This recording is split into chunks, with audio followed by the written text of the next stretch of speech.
What's going on, everyone? Welcome back to Skull Network. My name is Nick, and welcome back to the weekly NFL pick segment on the channel. This is week 8 of the NFL season, and last week, week 7, went very well for me. My picks finished 11-2, and that brings my overall season record to, honestly, a number that I didn't check. So that's going to be my overall record this season so far.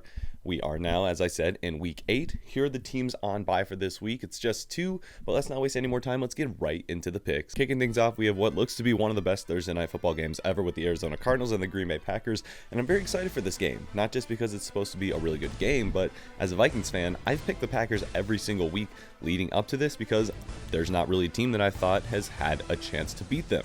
And aside from the Saints, that's been a very good take. But the Arizona Cardinals are still 7-0 and still dominating basically everyone they encounter. So this gives me an opportunity to vote against the Packers, even though I think they have a very good chance, don't get me wrong, but there's a good chance they're going to be without a lot of very crucial pieces, including Davante Adams, Za'Darius Smith, Adam Lazard, among a plethora of other people. So I think that definitely hurts them a lot in this, and I think the Arizona Cardinals are going to be taking this one. Moving on to the Sunday slated games, we're kicking it off with the 49ers and the Bears. Now, as we know, Justin Fields and the Bears struggled mightily last week. 5 turnovers from Justin Fields on his own.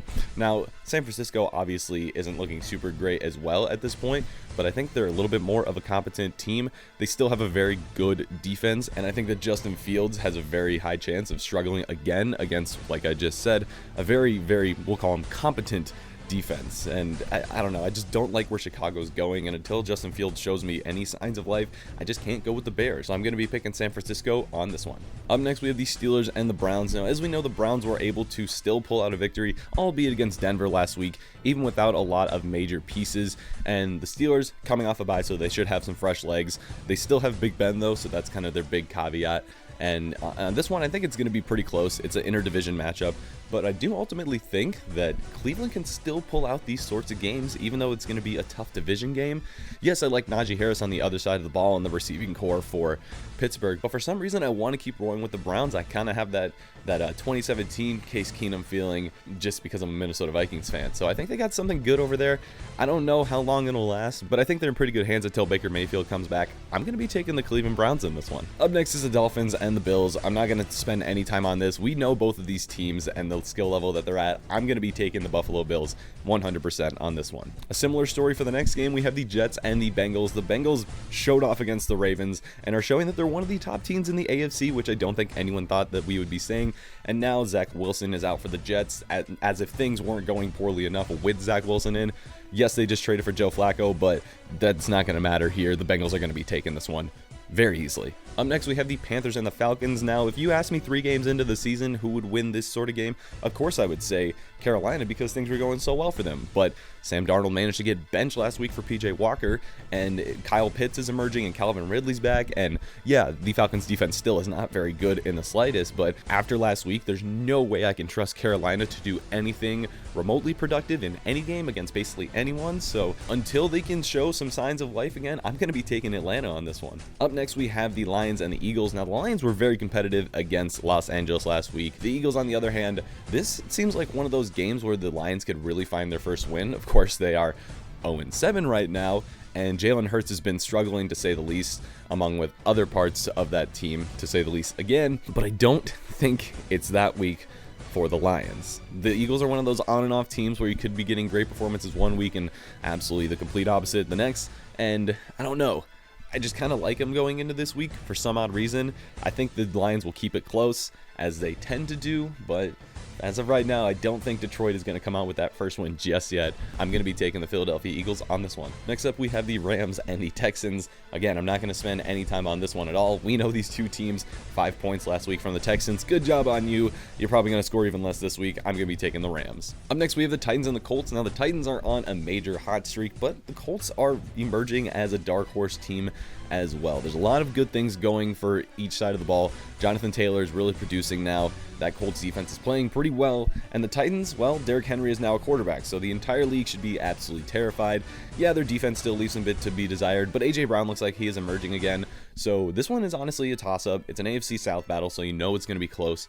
But I'm going to pick the relatively safe pick here. I honestly do think the Colts have a good chance of winning this, but I'm riding the hot hand here, and I'm going to be taking the Tennessee Titans. Up next, we have the Seahawks and the Jaguars. Now, yes, the Seahawks have not yet won with Geno Smith, and the Jaguars, well, they still technically haven't won in North America in well over a year. So this is definitely a tale of, well, two teams that are really looking for the bright side of their current situation.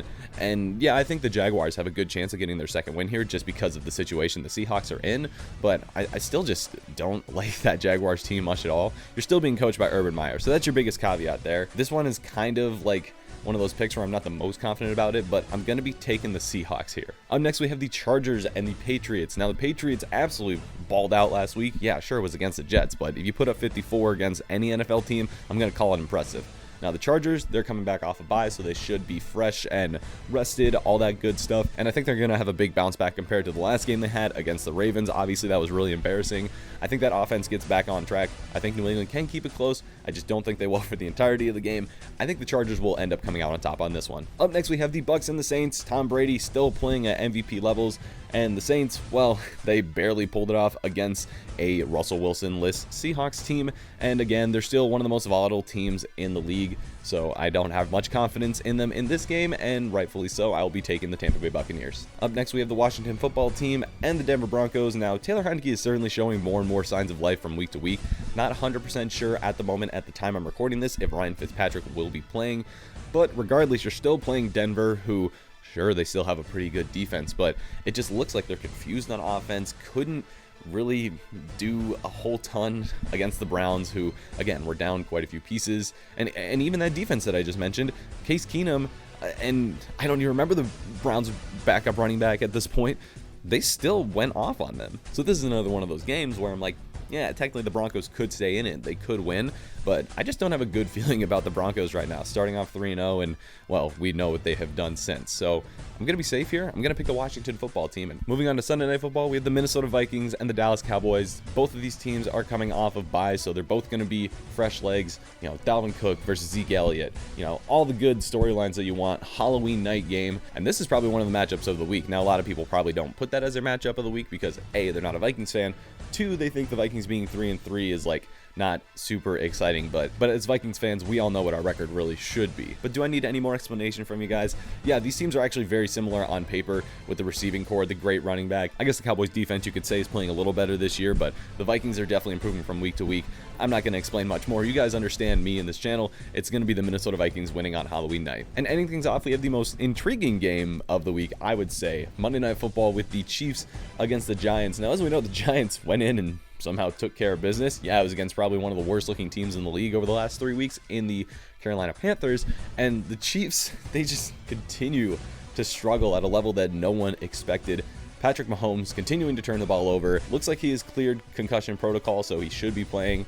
But that Chiefs team is just on all sides of the ball. It's just not what we think it is. And I know there's going to be a lot of people that are taking the Giants here just because of the struggling nature of the Kansas City Chiefs, but I'm just still not to that point where I'm comfortable taking a team like the Giants over a team like Kansas City. And I understand this isn't the same Kansas City team that we're all used to, but it just doesn't feel right. I'm going to put it out there. Yes, I believe the Giants can totally win this because Daniel Jones has clearly been improving from week to week. Patrick Mahomes has been going basically the opposite way, but there's just not a good bone in me right now that can pick the Giants. So somewhat reluctantly, I'm going to be taking the Kansas City Chiefs to win on Monday Night Football over the Giants. And that's going to wrap up this week's picks, guys. It's obviously some weird games and some possible weird scenarios that could come out of this. If you guys thought these picks were great, let me know in the comments down below. If you thought they were terrible and you guys have different ideas, let me know in the comments down below as well. If you guys are new to the channel, make sure you hit the button down below to subscribe. And if you enjoyed this video, make sure you give it a like as well. If you want to share this video with anyone, you can do that with anyone on any platform. And if it's a crack dealer on the corner, that's your guys' best option. You guys already know. My name's Nick, and I'll see you guys all in the recap between the Minnesota Vikings and the Dallas Cowboys. Adios.